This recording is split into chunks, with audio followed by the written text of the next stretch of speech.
press the bell icon on the YouTube app and never miss another update.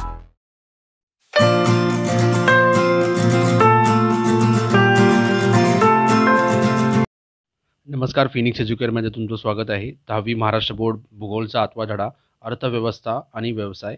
या धड्यामध्ये आपण Brazil आणि भारत या दोन देशांच्या अर्थव्यवस्थेबद्दल शिकणार आहोत आणि त्या देशांमध्ये कोणकोणते व्यवसाय होतात हे बघणार आहोत. आपण ह्या दोन्ही देशांची तुलना करणार आहोत. सर्वप्रथम इथे जो ग्राफ दिलेला आहे तो ग्राफ आपण बघूया. तर ह्या ग्राफमध्ये तुम्हाला दिसेल की 3 देशांची तुलना करण्यात आलेली आहे. एक आहे ब्राझील, दुसरा आहे भारत आणि तिसरा आहे संयुक्त संस्थान. संयुक्त संस्थान म्हणजे आपण USA बोलू शकतो किंवा अमेरिका. या 3 देशांची तुलना केलेली आहे. मग त्यानंतर इकडे GNP जे दिलेलं आहे, स्थूल राष्ट्रीय उत्पन्न GNP, याचा अर्थ होतो की त्या देशामध्ये एका वर्षामध्ये किती उत्पन्न होतं, किती पैसे त्या देशामध्ये निर्माण होतात एका वर्षामध्ये. त्या देशाचे जे नागरिक आहेत त्या देशाच्या भौगोलिक जो त्यांचा देश आहे त्या देशामध्ये किती पैसे एका वर्षामध्ये निर्माण होतात, किती पैसे किती उत्पन्न होतं हे आपण बघणार आहोत. मग आपण 3 देशांची तुलना करणार आहोत. 1960 ते 2016 यामध्ये त्यांनी दिलेला आहे की आता हा जो आकडा आहे तो आहे दशलक्ष US डॉलर्स.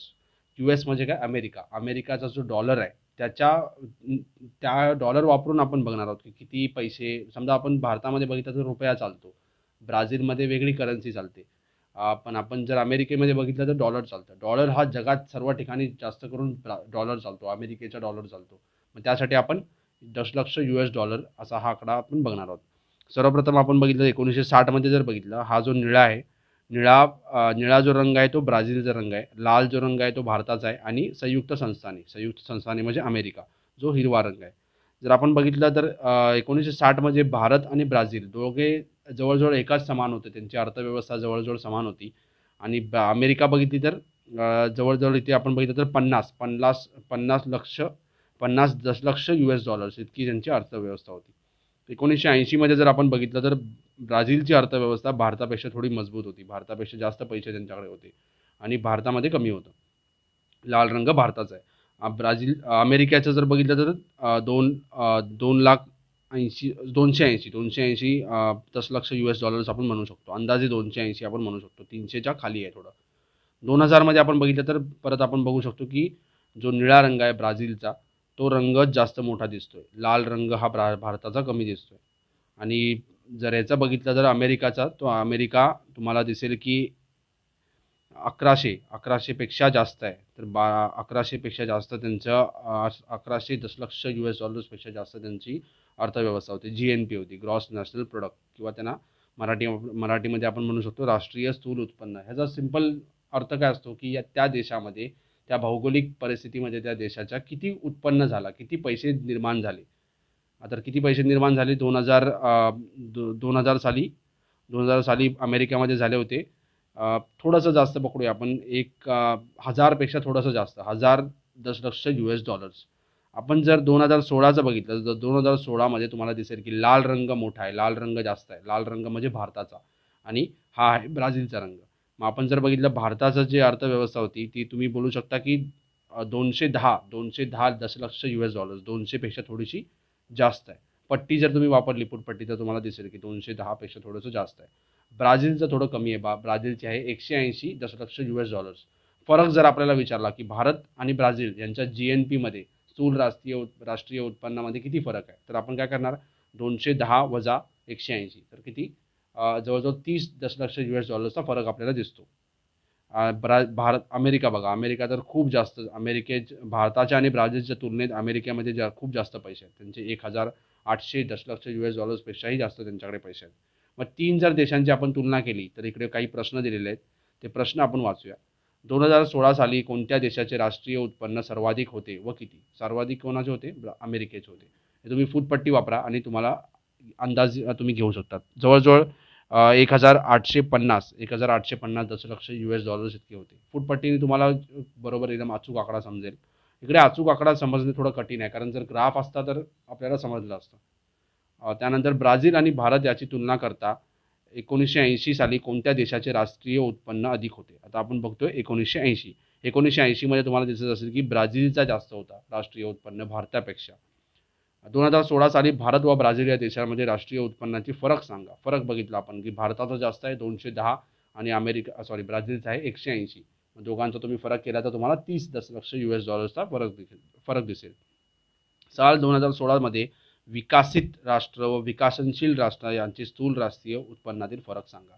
आता विकसित म्हणजे काय? विकसित म्हणजे काय? तिकडे विकास खूप झालेला आहे. म्हणजे ह्याच्या 3 देशांमध्ये आपण जर बघितलं तर विकसित आहे USA अमेरिका, आणि हे जे 2 देश आहेत ब्राझील आणि अमेरिका हे विकसनशील आहेत. आता इकडे फरक आपल्याला विचारला आहे. फरक काय करायचा आहे? अमेरिकाचा जो आहे राष्ट्रीय उत्पन्न त्याला या ह्यानी वजाबाकी करायची, भारताच्या ह्यानी आणि ब्राझीलच्या ह्यानी. तुम्ही करून बघा, तुम्हाला उत्तर भेटेल. हां, हे तुम्हाला समजलं असेल. त्यानंतर आपण बघूया की दोन्ही देशातील विविध क्षेत्रातील मालकीबाबत तक्ता खाली दिलेला आहे. आता दोन्ही देश ब्राझील आणि भारत यामध्ये कोणते वस्तूचा मालक कोण आहे? काही गोष्टींची मालकी सरकारकडे आहे. जसे आपल्या भारतात बघितलं तर रेल्वे हे सरकार चालवतो, सरकार त्याचे मालक आहे. सरकार म्हणजे आपण जे जनता आहे ती मालक आहे. त्यानंतर काही असे क्षेत्र आहेत तिकडे, समजा आपण रिलायन्स इंडस्ट्री बघितली, टाटा इंडस्ट्री बघितली, त्याचे मालक टाटा किंवा रिलायन्स आहेत. यामध्ये खाजगी मालमत्ता आहे.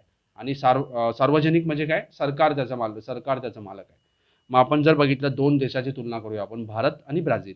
भारतामध्ये आणि ब्राझीलमध्ये बँकिंग व्यवसाय, आता तुम्हाला माहीत असेल की भारतामध्ये सरकारच्या बँक पण आहेत आणि प्रायव्हेट बँक पण आहेत.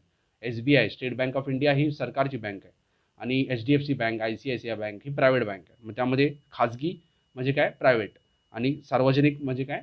सरकारी. मग खाजगी पण आहेत आणि सार्वजनिक पण आहेत. म्हणजे बँकांची मालकी खाजगी क्षेत्राकडे पण आहे आणि सार्वजनिक क्षेत्राकडे पण आहे. रेल्वे खाजगी आणि सार्वजनिक दोन्ही. आता हे ब्राझीलमध्ये दोन्ही दिसत असेल. भारतामध्ये खूपच क्वचित, खूप कमी खाजगी मालमत्ता पण आहे. खाजगी लोकांकडे पण रेल्वे आहे, खूपच कमी. जर तुम्ही बघितलं तर मुंबईमध्ये जी मेट्रो चालते ती मेट्रोचे जास्त शेअर, जास्त भागीदारी रिलायन्सकडे आहे, अनिल अंबानी जे मालक आहेत त्याचे. आणि असे काही रेल्वे आहेत, खूप कमी अशा रेल्वे आहेत ज्याचे खाजगी मालक आहेत. जास्त करून बहुतांश सार्वजनिक मालकी आहे. त्यानंतर विमान वाहतुकीमध्ये आपल्या देशामध्ये दोन्ही आहेत, खाजगी पण आहे, सरकारी पण आहे. सरकारी जर बघितलं, सार्वजनिक जर बघितलं तर एअर इंडिया आहे. खाजगी खूपच आहे, गो एअर, अशा एअर एशिया, अशा खूपच आहेत. जेट एअरवेज पण पाहिली होती. त्यानंतर विद्युत निर्मिती म्हणजे काय? मुख्यतः सार्वजनिक म्हणजे काय? सरकारी. कारण जर वीज बघितलं आपण तर वीज निर्माण करण्यासाठी खूप सारा पैसा लागतो. जे प्रायव्हेट जे असे बिझनेसमॅन असतात त्यांच्याकडे एवढे पैसे नसतात, मग सरकारला ते गुंतवणूक करावी लागते. मग मुख्यतः सार्वजनिक आहे विद्युत निर्मिती. त्यानंतर लोह व पोलाद उद्योगसाठी पण खूप सारा पैसा लागतो. आपल्या इकडे दोन्ही आहेत, सरकार पण आहे आणि खाजगी पण आहे. टाटांचे पण आयर्न आणि स्टीलचे फॅक्टरी आहेत. ते पण उत्पादन करतात, आणि आपले सरकारी पण आहेत. मग दोन्ही आहेत, पण जास्त करून कोण आहे? सार्वजनिक आहे. सार्वजनिक म्हणजे सरकार. आरोग्यामध्ये पण खाजगी पण हॉस्पिटल आहेत आणि सरकारी पण हॉस्पिटल आहेत. मग खाजगी पण आहेत, सार्वजनिक पण आहेत. सार्वजनिक म्हणजे काय? सरकारी. शिक्षणमध्ये दोन्ही शाळा आहेत, प्रायव्हेट पण शाळा आहेत, सरकारी पण शाळा आहेत. मुख्यत्वे सार्वजनिक आणि खाजगी पण आहेत. जास्त करून बघितलं तर आपल्याकडे सरकारी शाळा आहेत. गावाच्या साईडला गेलो किंवा शहरामध्ये पण म्युन्सिपाल्टीच्या शाळा असतात, सरकारच्या शाळा असतात. आता प्रायव्हेट शाळा खूप जास्त झाल्या आहेत. दूरसंचार म्हणजे काय? टेलिकॉम. जसं आपला मोबाईल आहे, इंटरनेट आहे, मोबाईलचा नेटवर्क आहे, त्यासाठी बोलतो. मोबाईल फोन नाही, मोबाईलचा नेटवर्क. त्यासाठी आपण बघितलं तर खाजगी पण आहे, सार्वजनिक पण आहे. भारतामध्ये BSNL जर बघितलं आपण, BSNL, MTNL हे सरकारचं आहे, आणि बाकी जे जिओ आहे किंवा जे एअरटेल आहे किंवा आयडिया, वोडाफोन हे सगळे जे आहेत ते खाजगी आहेत. मग दोघांची मालकी आहे. म्हणजे आपण आपल्या देशात जर बघितलं तर फक्त सरकारी नाही बघू शकत आपण. आपली जी अर्थव्यवस्था आहे ती मिश्र अर्थव्यवस्था आहे. त्यामध्ये काही मालकी सार्वजनिक क्षेत्राकडे पण आहे, काही मालकी खाजगी क्षेत्राकडे पण आहे. सरकारकडे पण मालकी आहे काही गोष्टींची प्रायव्हेट कुठल्या तरी माणसाकडे पण किंवा खाजगी माणसाकडे पण त्याची मालमत्ता आहे किंवा त्याची मालकी आहे. मग आपल्याकडे मिश्र अर्थव्यवस्था आहे. तुम्ही केलेल्या तक्त्याच्या आधारे या दोन्ही देशातील अर्थव्यवस्था कोणत्या प्रकारची आहे हे सांगा. तर आपण बघितलं तर आपल्या इकडे भारतामध्ये पण आणि ब्राझीलमध्ये पण मिश्र अर्थव्यवस्था आहे, मिक्स आहे, दोन्ही पण आहे. आता अर्थव्यवस्थेचे 3 प्रकार तसेच अर्थव्यवस्थेतील विविध व्यवसायाचे वर्गीकरण आपण शिकलो आहोत. कोणत्याही देशाची अर्थव्यवस्था ही त्या देशाचे व्यवसाय, त्याचे प्रकार, विकास यावर अवलंबून असते, की कोणकोणते व्यवसाय त्या देशामध्ये होतात, कशा प्रकारचे व्यवसाय होतात, त्या व्यवसायाचा विकास कसा झालेला आहे त्यावरून आपल्याला समजतं. की जिकडे जास्त उद्योग असतात, जिकडे जास्त सेवा असतात, सेवाचे जे व्यवसाय असतात ते बघूया आपण पुढे, ते जास्त विकसित असतात. जिकडे जास्त शेती होते ते देश जास्त विकसित नसतात, जसं भारत आहे. हां, आता इकडे दिलेलं आहे बघा, दूरदर्शन प्रसारण. आता बघा, द्वितीयक आणि तृतीयक म्हणजे काय असतं, की समजा आपण आपल्या जे देशामध्ये जे जे उद्योग होतात, जे जे सेवा होतात किंवा वस्तू आणि सेवा जे निर्माण होतात, त्याला 3 भागामध्ये आपण विभाजन करू शकतो, की जे आपल्याला निसर्गापासून भेटतात. जसं आपली शेती आहे, जसं मत्स्य व्यवसाय आहे, त्याला आपण म्हणणार प्राथमिक. समजा शेती करून आपल्याला गहू भेटला. मग गहू आपण नेणार फॅक्टरीमध्ये, कंपनीमध्ये नेणार आणि तिकडे त्याचा पीठ बनवणार किंवा त्याच्यावरती प्रक्रिया करून त्याला बिस्किट बनवणार.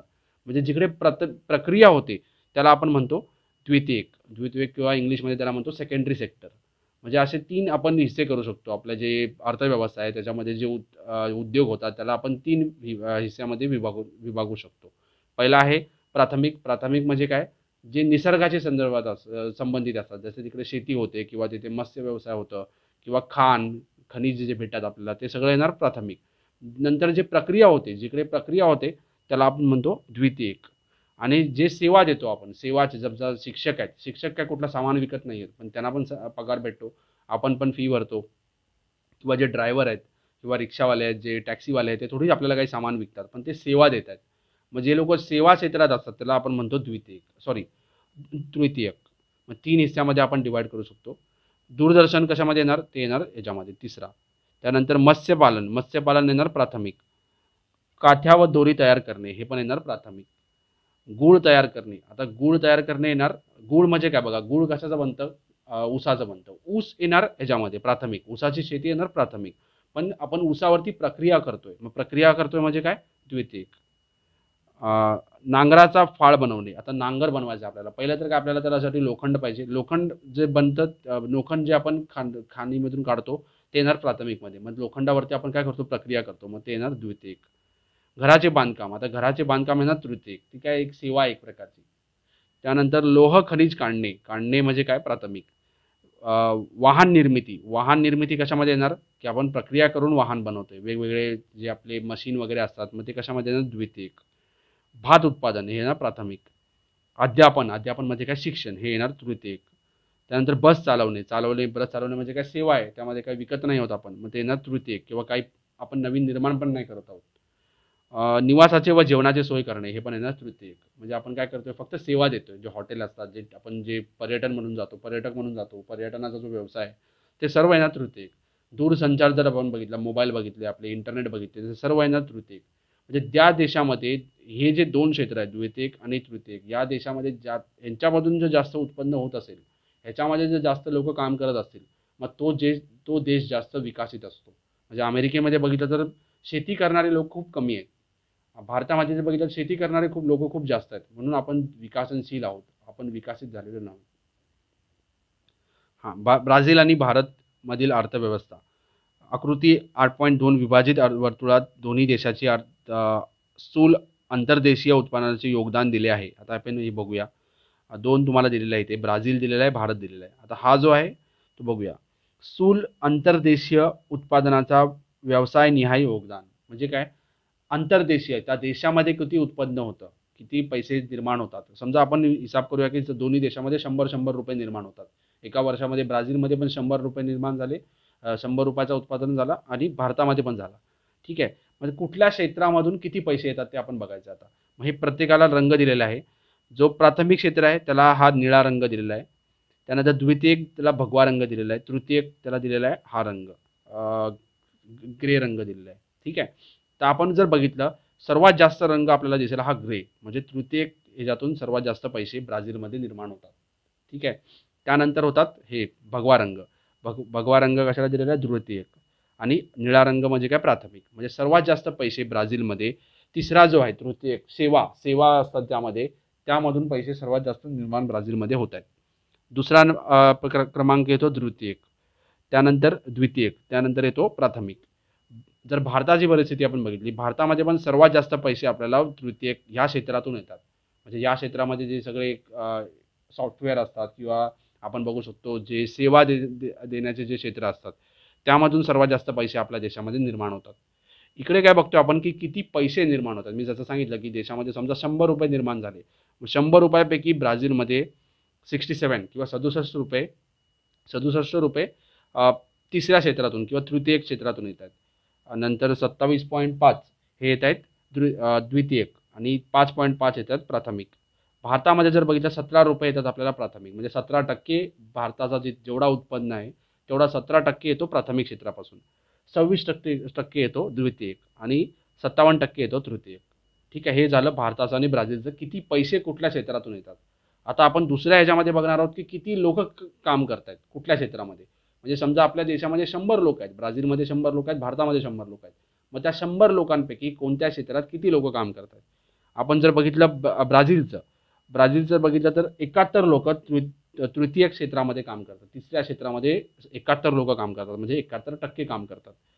10% काम करतात प्राथमिक क्षेत्रात आणि 19% काम करतात द्वितीय क्षेत्रात. भारताचं जर आपण बघितलं तर 48.8% लोक काम करतायत प्राथमिक क्षेत्रात. ठीक आहे, 24.3% काम करतायत द्वितीय क्षेत्रात आणि 26.9% लोक काम करतात तृतीय क्षेत्रात. आता ब्राझीलचा आणि हा जो वरचा आहे आणि खालचा आहे त्याचं आपण तुलना केली तर बघूया काय होतं आपल्याला, की 71% लोक काम करतात आणि 71% लोक काम करून 67% पैसे निर्माण करतात. म्हणजे समजा 100 लोक आहेत आणि ₹100 करायचे आहेत आपल्याला, ₹100 निर्माण होतात देशामध्ये. मग 100 लोकांपैकी 71 लोक एक क्षेत्रात काम करतात आणि ते लोक काम करून ₹67 निर्माण करतात. म्हणजे काय बरोबर आहे, जर थोडासाच फरक दिसतोय आपल्याला. ठीक आहे, म्हणजे जेवढे लोक काम करतात तेवढेच पैसे आपल्याला भेटतात. आपण जर ह्याच्या बघितलं तर 19% काम करतात पण आपल्याला 27.5% एवढा पैसा भेटतोय त्या लोकांपासून. इकडे 10% लोक काम करतात आणि इकडे 5.5% आपल्याला पैसे भेटतात. म्हणजे त्या लोकांचा जो योगदान आहे आपल्या अर्थव्यवस्थेमध्ये तो 5.5% आहे.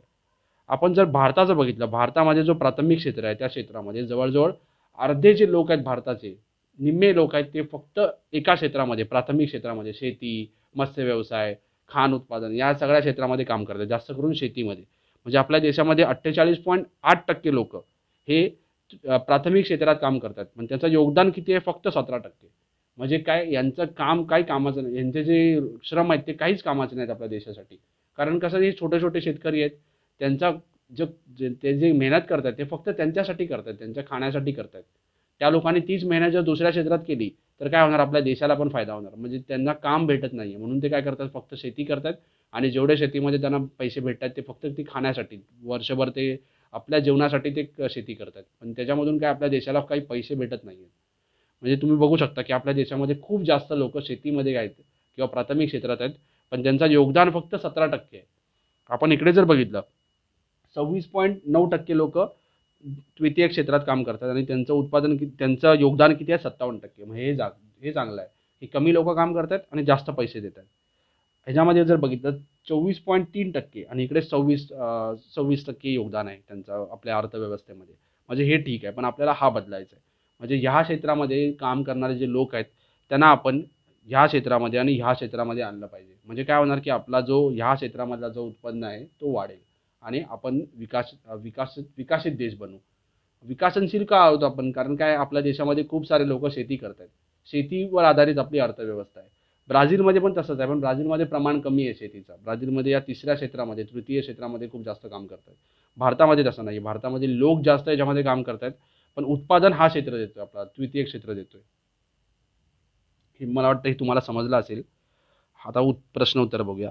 प्राथमिक व्यवसायांमध्ये गुंतलेल्या लोकसंख्येची टक्केवारी कोणत्या देशात जास्त आहे. आता काय विचारले, प्राथमिक क्षेत्रामध्ये गुंतलेल्या लोकसंख्येची टक्केवारी म्हणजे कुठल्या क्षेत्रात टक्केवारी प्राथमिक क्षेत्रात कुठल्या देशात लोकांची टक्केवारी प्राथमिक क्षेत्रात जास्त आहे. म्हणजे या दोघांची तुलना केली आपण, ब्राझीलची आणि भारताची, तर तुम्हाला दिसेल भारतामध्ये जास्त लोक आहेत प्राथमिक क्षेत्रात काम करणारे. स्थूल अंतर्देशीय उत्पादन कोणत्या देशात तृतीय व्यवसायाचे योगदान अधिक आहे. तर कुठल्या देशामध्ये जास्त आहे, 67%, ब्राझील. भारतामध्ये 57% आहे. त्यानंतर स्थूल अंतर्देशीय उत्पादन द्वितीय व्यवसायाचे हिस्सा कोणत्या देशात जास्त आहे. जर इकडे बघितलं तरी पण इकडे 27.5%, ब्राझीलचं जास्त आहे, भारताचं 26% आहे. भारताप्रमाणे ब्राझीलची अर्थव्यवस्था शेतीवर आधारित आहे असे म्हणता येईल हे का. आता का म्हणू शकतो का आपण की शेतीवर आधारित आहे ब्राझीलची अर्थव्यवस्था. तर नाही, भारताची अर्थव्यवस्था शेतीवर आधारित आहे, कारण खूप सारे लोक शेतीमध्ये काम करतात. पण ब्राझीलमध्ये तसं नाही आहे, ब्राझीलमध्ये फक्त 10% लोक शेतीमध्ये काम करतात. या क्षेत्रामध्ये द्वितीय क्षेत्रामध्ये सर्वात जास्त लोक काम करतात. ठीक आहे, आपल्याला दिसत असेल की तुम्हाला वाटत असेल की ब्राझीलमध्ये खूप जास्त पैसा आहे. मी सांगितलं की या क्षेत्रामध्ये जर लोक जास्त काम करत असतील तर आणि या क्षेत्रामध्ये द्वितीय क्षेत्रामध्ये तर खूप सारा पैसा असतो देशाकडे. पण असं जर बघितलं तर आपण इकडे बघू शकतो की 2016 मध्ये भारताकडे जास्त पैसा होता, ब्राझीलकडे पैसा कमी होता. ठीक आहे. आणि जर आपण ॲव्हरेज काढलं, सरासरी जर काढली की किती लोकं काम करतात आणि किती पैसे आपल्या देशाकडे आहेत, तर सरासरी भारताची कमी येते, ब्राझीलची जास्त येते. असं का? मी तुम्हाला एक उदाहरण देतो. समजा दोघांकडे सेम पैसे आहेत, समान पैसे आहेत, की ब्राझीलमध्ये पण ₹100 आहेत आणि भारतामध्ये पण ₹100 आहेत. ठीक आहे. पण तुम्हाला माहीत असेल की भारताची लोकसंख्या खूप जास्त आहे. म्हणजे भारताची लोकसंख्या समजा 50 आहे, 50 लोक आहेत. आपण ब्राझीलची लोकसंख्या किती आहे? फक्त 10. तुम्हाला माहीत असेल की भारताची लोकसंख्या 121 कोटी आहे. ब्राझीलची लोकसंख्या फक्त 19-20 कोटी आहे फक्त. म्हणजे आपण एक उदाहरण घेतलं की भारतामध्ये पण ₹100 आहेत, निर्माण होतात आणि ब्राझीलमध्ये पण ₹100 निर्माण होत आहेत. ब्राझीलमध्ये फक्त 10 लोकं आहेत. 10 लोकं मिळून ते ₹100 निर्माण करतात. भारतामध्ये किती? 50 लोकं आहेत. 50 लोकं मिळून ते ₹100 निर्माण करतात. जर आपण सरासरी काढली, सरासरीमध्ये आपल्याला काय समजतं की एक माणसाकडे ₹10 येतात भारतामध्ये, सॉरी ब्राझीलमध्ये, की 100 डिवायडेड बाय 10 जर असं केलं तर किती येतात? 10. एका माणसाकडे ₹10 येतात. भारतामध्ये किती येतात? एका माणसाकडे ₹2 येतात. 100 डिवायडेड बाय 100 भागिले 50 तर एका माणसाकडे ₹2 येतात.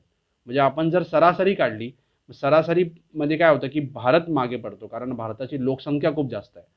ब्राझीलमध्ये तसं नाही आहे. ब्राझीलमध्ये पैसे भारतापेक्षा कमी आहेत, पण त्यांचा जो दरडोई उत्पन्न आहे तो जास्त दिसतो. दरडोई उत्पन्न म्हणजे काय? की ॲव्हरेज, की किती पैसे निर्माण झाले भागिले किती लोकसंख्या आहे, ह्याला आपण म्हणतो दरडोई उत्पन्न. ठीक आहे. पुढे त्याबद्दल दिलेलं आहे. आकृती 8.1 मध्ये आपण पाहिलं की भारताची राष्ट्रीय उत्पन्न ब्राझीलपेक्षा अधिक आहे. मग आपण बघितलं की भारताचं राष्ट्रीय उत्पन्न ब्राझीलपेक्षा अधिक आहे 2016 मध्ये. ब्राझील हा देश जगात खाणकाम, शेती, वस्तू निर्मिती उद्योगात अग्रेसर असून या देशात सेवा व्यवसायही मोठ्या प्रमाणात वाढलेला आहे. भारतातील सेवा व्यवसाय वाढत असला तरी भारताची शेती हा प्रमुख व्यवसाय आहे. इकडे बघितलं आपण की शेतीमध्ये खूप जास्त लोक आहेत. सेवा व्यवसाय वाढतोय. तृतीयक म्हणजे काय? सेवा. ब्राझीलमध्ये खूप जास्त सेवामध्ये लोक आहेत. भारतामध्ये आहेत, पण प्रमाण आता हळूहळू वाढत चाललं आहे. शेतीमधून लोक इकडे येत आहेत. ठीक आहे. पण जास्त करून आज पण आपल्याकडे देशामध्ये लोक शेती करतात. शेती हीच प्रमुख व्यवसाय आहे. भारताप्रमाणे ब्राझीलची अर्थव्यवस्था सुद्धा मिश्र स्वरूपाची आहे. दोन्ही देशात अर्थव्यवस्था विकसनशील आहे.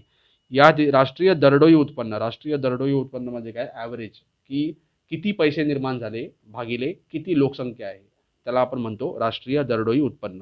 राष्ट्रीय दरडोई उत्पन्न अमेरिकेच्या संयुक्त संस्थानाच्या तुलनेत अतिशय कमी आहे. अमेरिकेच्या संयुक्त संस्थानाच्या तुलनेत अतिशय कमी आहे. महत्त्वाचे म्हणजे भारताची राष्ट्रीय उत्पन्न ब्राझीलच्या तुलनेत जास्त असेल तरी भारताचे दरडोई उत्पन्न ब्राझीलच्या तुलनेत कमी आहे. म्हणजे काय? भारतामध्ये खूप पैसे आहेत, ब्राझीलपेक्षा जास्त पैसे आहेत. पण जर आपण दरडोई ॲव्हरेज काढलं तर भारतामध्ये कमी पैसे, एका माणसाच्या तुलनेत कमी पैसे येतात. जसं मी तुम्हाला सांगितलं की समजा परत एक उदाहरण देतो तुम्हाला की भारतामध्ये समजा ₹200 आहेत आणि ब्राझीलमध्ये समजा ₹50 आहेत. ठीक आहे. पण तुम्हाला माहिती आहे की भारताची लोकसंख्या खूप जास्त आहे आणि ब्राझीलची लोकसंख्या कमी आहे. म्हणजे समजा भारतामध्ये ₹200 आहेत पण 50 लोक आहेत. ठीक आहे. ब्राझीलमध्ये ₹100 आहेत पण 10 लोक आहेत. मग 100 डिवाइड बाय 10 किती येणार? उत्तर येणार 10. आणि भारताचं बघितलं 200 डिवाइड बाय 50 उत्तर किती येणार? 4. म्हणजे काय? की दरडोई उत्पन्न जर आपण बघितलं, भारतामध्ये पैसा अधिक असला, उत्पादन जास्त असलं, भारतामध्ये उत्पन्न जास्त असलं, एकूण वार्षिक उत्पन्न जास्त असलं, पण लोकसंख्या पण खूप जास्त आहे आपल्याकडे, 50 लोक आहेत. म्हणजे आपण जर त्याचा दरडोई उत्पन्न काढला, ॲव्हरेज काढला, तर तो किती येतो? 4 येतो. ब्राझीलमध्ये तसं नाही आहे. ब्राझीलमध्ये पैसा जरी कमी असला पण लोकसंख्या पण कमी आहे. म्हणजे दरडोई उत्पन्न जर आपण बघितला तर ब्राझीलचा जास्त येतो भारतापेक्षा, ॲव्हरेज जर काढला तर, कारण तिकडे लोकसंख्या कमी आहे. तेच इकडे दिलेलं आहे. महत्त्वाचे म्हणजे भारताचे राष्ट्रीय उत्पन्न ब्राझीलच्या तुलनेत जास्त असेल तरी भारताचे दरडोई उत्पन्न ब्राझीलच्या तुलनेत कमी आहे. याचे कारण शोधण्याचा प्रयत्न करा. तर शोधलं आपण. कारण काय आहे की भारताची लोकसंख्या ब्राझीलच्या लोकसंख्येपेक्षा जास्त आहे. परत मी तुम्हाला सांगतो की दरडोई उत्पन्न म्हणजे काय? ॲव्हरेज इन्कम किती आहे. ॲव्हरेज म्हणजे काय? की सरासरी किती इन्कम आहे ब्राझीलमध्ये आणि भारतामध्ये. तर आपण बघितलं की समजा भारताकडे इकडे दिलेलं आहे की भारताकडे जास्त पैसा आहे. तर भारताकडे समजा ₹200 आहेत आणि ब्राझीलकडे ₹100 आहेत. ठीक आहे. मग पैसे कोणाकडे जास्त झाले? भारताकडे जास्त झाले. पण आपण जर लोकसंख्या बघितली तर लोकसंख्या भारताची जास्त आहे, ब्राझीलची कमी आहे. भारताची लोकसंख्या आहे 50 समजा आणि ब्राझीलची लोकसंख्या आहे 10. तर आपण काय करणार? 200 भागिले 50 आणि 100 भागिले 10.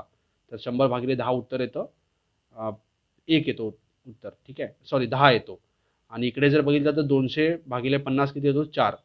म्हणजे काय की तिकडे 4 येणार उत्तर दरडोई उत्पन्न 4 येणार आणि इकडे दरडोई उत्पन्न 10 येणार. म्हणजे पैसा जरी कमी असला ब्राझीलकडे, पण लोकं पण कमी आहेत. त्यामुळे त्यांचा ॲव्हरेज, त्यांचा दरडोई उत्पन्न जास्त येतो. भारतामध्ये तसं नाही आहे. भारतामध्ये पैसा जास्त आहे, पण लोकसंख्या पण खूप जास्त आहे. त्यामुळे आपला दरडोई उत्पन्न कमी येतो. ठीक आहे. याचं कारण काय आहे की लोकसंख्या जास्त आहे. त्यासाठी पुढील तक्ता वापरा. आता हा तक्ता इकडे दिलेला आहे. दरडोई उत्पन्न तुम्हाला काढायचं तर तुम्ही काढू शकता. ॲव्हरेज काढू शकता. ठीक आहे. तक्त्यातील माहितीच्या आधारे संगणकाचा वापर करून ग्राफ बनवा. तुम्हाला जमत असेल तर ग्राफ याचा बनवा. अमेरिकेचे संयुक्त संस्थान हे विकसित देश आहे. या देशामध्ये लोकसंख्येची जास्त असली तरी भारतापेक्षा कमी आहे. असे ते साक्षर पण आहेत. लोकांकडे साक्षरता प्रमाण खूप जास्त आहे. तिकडे खूप सारे संशोधन होतात. संशोधन केल्यानंतर त्यांना पेटंट भेटतात. म्हणजे समजा काही नवीन शोध लावला, मग त्या शोधासाठी त्यांना पेटंट भेटतो, की त्या शोधाची मालकी त्यांच्याकडे असते. नवीन जर कोणी त्या शोधामधून समजा अमेरिकेने एक औषध काढलं. समजा आज जर बघितलं आपण परिस्थिती, अमेरिकेने समजा कोरोनावरती एक औषध काढलं, लस काढली. मग ती लस जगभरात वापरणार. पण ती लस शोधून कोणी काढली? अमेरिकेतल्या लोकांनी. मग अमेरिकेतल्या लोकांकडे त्या लसीचा पेटंट असणार. पेटंट असणं खूप महत्त्वाचं असतं, की ज्या देशामध्ये पेटंट जास्त असतात, त्या देशाकडे पैसे खूप असतात. का? कारण काय करणार अमेरिकेतले लोक काही फुकट देणार नाहीत दुसऱ्या जगातल्या लोकांना. ते लोकं त्यांचे जे फॉर्म्युला आहेत त्या औषध बनवायचा, तो लोकांना विकणार बाहेरच्या लोकांना. मग त्या विकत घेण्यासाठी आपल्याला पैसे मोजावे लागणार. मग ते पैसे जास्त करून अमेरिकेकडे जाणार. असे अमेरिकेकडे खूप पेटंट आहेत. पेटंट म्हणजे काय? पेटंट म्हणजे काय की त्यांच्याकडे त्याची मालकी आहे त्या शोधाची. आधुनिक तंत्रज्ञान व यांत्रिक बळाचा सामर्थ्य आहे. हे सगळं अमेरिकेकडे आहे. त्यामुळे अमेरिका विकसित देश आहे आणि खूप जास्त पैसे अमेरिकेकडे आहेत. त्यामुळे राष्ट्रीय दरडोई उत्पन्नाच्या बाबतीत हा देश ब्राझील आणि भारतापेक्षा खूप पुढे आहे. भारत आणि ब्राझील हे देश विकसनशील आहेत. अत्याधुनिक तंत्रज्ञान, शिक्षण, उद्योग याबाबत हे देश प्रगतीपथावर आहेत. म्हणजे आता आपली प्रगती चालू आहे. काही वर्षात आपण त्यांची तुलना करू शकतो. भारत पण महासत्ता बनू शकतो. पण बाकी जे क्षेत्र आहेत आपल्या इकडे शेती, त्यानंतर उद्योग आहे, बाकी जे उद्योग आहेत, त्यानंतर आपल्याकडे साक्षरता कमी आहे. ठीक आहे. हे सगळं जर आपण सुधारलं तरच बनणार. बाकी पण आपल्या देशामध्ये खूप सारे प्रॉब्लेम आहेत. जाती व्यवस्था आहे. आपल्या देशामध्ये एकी नाही आहे. हे सगळं जर आपण सुधारलं तर नक्की आपण अमेरिकेसारखी महासत्ता बनू शकतो. स्थूल राष्ट्रीय उत्पन्न जास्त असले तरी भारताची लोकसंख्या जास्त असल्याने भारताचे दरडोई उत्पन्न ब्राझीलच्या तुलनेत कमी आहे. इकडे उत्तर दिलेलं आहे. स्थूल राष्ट्रीय उत्पन्न खूप जास्त आहे भारताचं ब्राझीलच्या तुलनेत, पण लोकसंख्या पण जास्त आहे. त्यामुळे काय दरडोई म्हणजे काय ॲव्हरेज दरडोई उत्पन्न ब्राझीलच्या तुलनेत कमी आहे. मला आशा आहे की तुम्हाला हे समजलं असेल. हा पहिला भाग मी इकडे संपवतो या धड्याचा. दुसऱ्या भागामध्ये आपण काही बाकी ज्या गोष्टी आहेत ते बघूया. तुम्हाला जर हा भाग आवडला असेल तर जास्तीत जास्त शेअर करा आणि अधिक व्हिडिओंसाठी चॅनलला सबस्क्राईब करा. धन्यवाद.